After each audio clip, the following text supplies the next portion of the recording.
Donald Trump's polling numbers dropping significantly. People are concerned. And all of a sudden, Kyle Rittenhouse decides he's not supporting the guy. Here it is. Hi, I'm Kyle Rittenhouse, Outreach Director for Texas Gun Rights. A lot of people are upset that I said I'm going to be writing in Ron Paul for President of the United States. And that is true. I will be writing in Ron Paul. Unfortunately, Donald Trump had bad advisors making him bad on the Second Amendment, and that is my issue. If you cannot be completely uncompromisable on the Second Amendment, I will not vote for you, and I will write somebody else in. We need champions for the Second Amendment, or our rights will be eaten away and eroded each day. I support my decision, and I have no takebacks. With millions watching and many people benefiting from this program called Indisputable, we just need 1% of the viewers to become a paid member so we can continue to bring this content to you. Now back to the show. Granted, Kyle Rittenhouse is a dumbass and a killer. Let's put his picture up full mass. I'm taking the opportunity to exploit a significant dysfunction on the right. Kyle Rittenhouse, ladies and gentlemen, the killer who was promoted by Fox News, who was funded by Turning Point USA, Charlie Kirk and crew, who was pictured with Donald Trump, praised by Donald Trump. This individual has now decided to pivot during Trump's worst hour. Isn't that something? Sir, are you leaving MAGA, Rittenhouse? Has he gotten out of the cult? All right, per the Daily Beast, Kyle Rittenhouse, the darling of the right after he just, crossed state lines to kill people in 2020, says he's not going to vote for Donald Trump. Quote, a lot of people are upset that I said I'm going to be writing in Ron Paul for President of the United States. And that is true. I will be writing in Ron Paul. The 21-year-old said in a clip posted on X hours after sharing a picture of him posing alongside the former Texas congressman. A moment later, he even retweeted the photo saying, still writing in Ron Paul. Now, let's keep that picture up just for a moment. So, Kyle, I don't believe you, young man. I think you are an opportunist. I think you're broke. And I think Ron Paul gave you some money. All right. Rittenhouse shot 3 protesters, 2 of whom died. Kenosha, Wisconsin, you know it well. 4 years ago, during the BLM protest, and was later acquitted of criminal charges because the judge fell in love with him. Trump invited Rittenhouse to Mar-a-Lago after the trial, describing him as a, quote, nice young man and a fan of Trump. Now, I'm hyping this up, ladies and gentlemen, because I'm hoping to make Donald Trump respond to Kyle Rittenhouse. Would that not be perfect for the showdown between Trump and Rittenhouse, the side of the MAGA movement? Put it at full mass. This is an election of contrast, ladies and gentlemen. You have not seen an American election with this kind of contrast by way of the 2 major parties. So how are things looking for Trump? Per Raw Story, a panicked campaign data analyst called his boss 2 days before Trump addressed the National Association of Black Journalists to report a serious problem with a scheduled focus group with Black MAGA voters. They kept dropping out. Target Smart poster. Ben Lazarus took to X Thursday to share his anecdote as Trump faced mounting criticism over his race-based attack of Vice President Kamala Harris at the event. Quote, we all know better than to generalize Quail findings, Lazarus wrote. But this remarkable problem is not one I've ever encountered in 15 plus years of polling. I want to remind everyone, as I always do, polls are not predictions, but they are snapshots of current sentiment. Sometimes even a trend can be determined in polling data. So Lazarus explained the panicked recruiter called him after 2 weeks of organizing focus groups with Black voters in key swing states. Quote, groups were originally organized as Biden voters, Trump voters, and undecided third-party voters, Lazarus explained. Quote, Groups usually take 2 to 3 weeks to recruit. And in the days leading up to the sessions, we do confirmation calls. The confirmation calls did not go according to plan, Lazarus writes.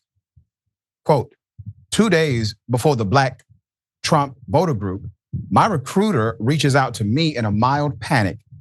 The group was falling apart, Lazarus wrote.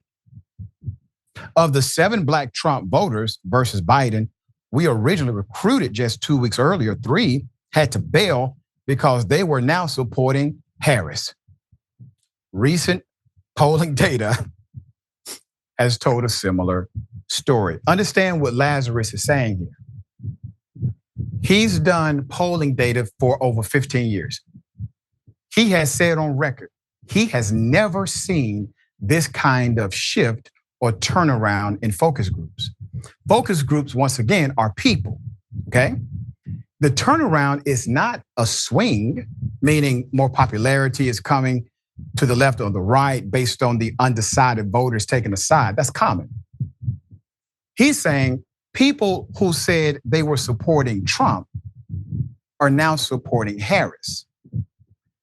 And the number is damn near 50% of the Black folk who said they were supporting Trump went on record and said they're now supporting Harris. So obviously you cannot move forward with them in the focus group. So while Trump made headway with Black voters, according to some polls, as he campaigned against former President Joe Biden, that lead has basically evaporated since Harris took Biden's place as the presumptive Democratic nominee.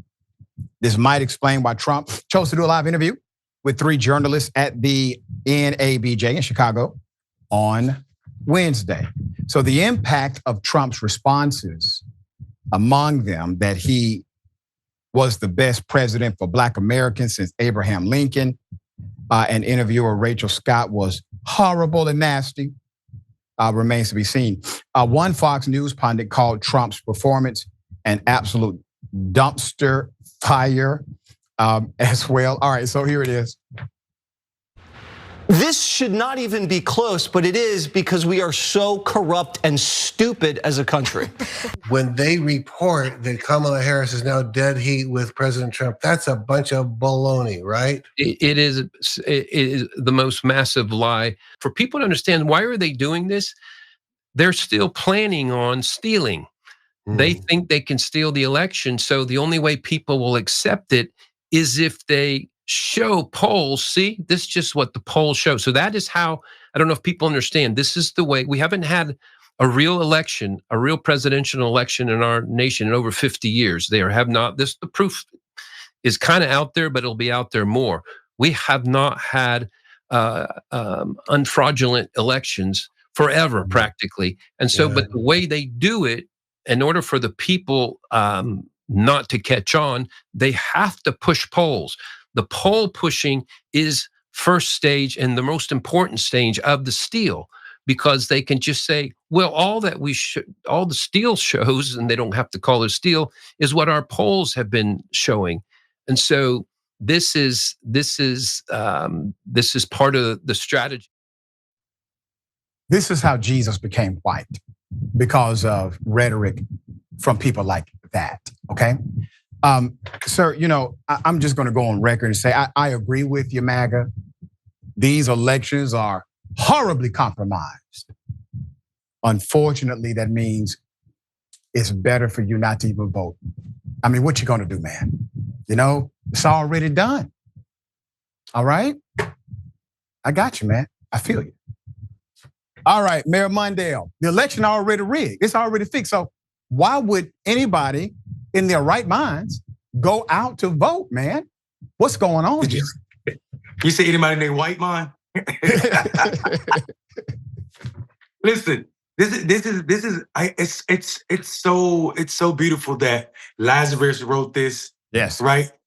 Lazarus from the Bible, dead and rose again only when Jesus came back. The Republican Party seems dead at this point because Donald Trump has nothing to offer, man. I mean, like him getting caught flat-footed, not being prepared. The job of a political campaign is not to know exactly what's going to happen, but it's to be prepared for anything that could happen. They were not prepared for vice president to become the nominee. And everybody, when you saw Nancy Pelosi and Schumer hinting at it, you should have started preparing at that moment, even if you weren't. Even though you should have been prepared because your vice president was going to have to debate her anyway. And now all you have is racism. And it seems like the world is saying, wait a damn minute, we went too far already. We're not going to allow this to be to the state of our politics. So black folk are running from Trump now. This is interesting. I promise you, if 50% of black people are running from Trump, the 50% that was going to vote for him, that 8 to 12%, there's no pathway to victory for the Republican Party. Not in the Senate, not in the House. So they damn well about to start getting like Kyle Rittenhouse and run from Trump. And that's exactly what Rittenhouse is doing. He knows exactly what's happening. His generation, the world is tired of Trump, and this is Trump's last rodeo. So he's trying to hitch his wagon to something else, another mule, another donkey, another jackass. Doesn't matter to us because we have numbers on our side and also people on our side. It's already been the case that Republicans have not won the majority of voters or votes in this country in national elections the past 20, 30 years. So we know what's going on. And it's funny that this person said that all the elections for the past 50 years have been rigged, basically saying since black folk been voting. Once again, talking about black jobs. It sounds like black jobs are in the voting booth. There you go. All right, we'll bring you updates as they come.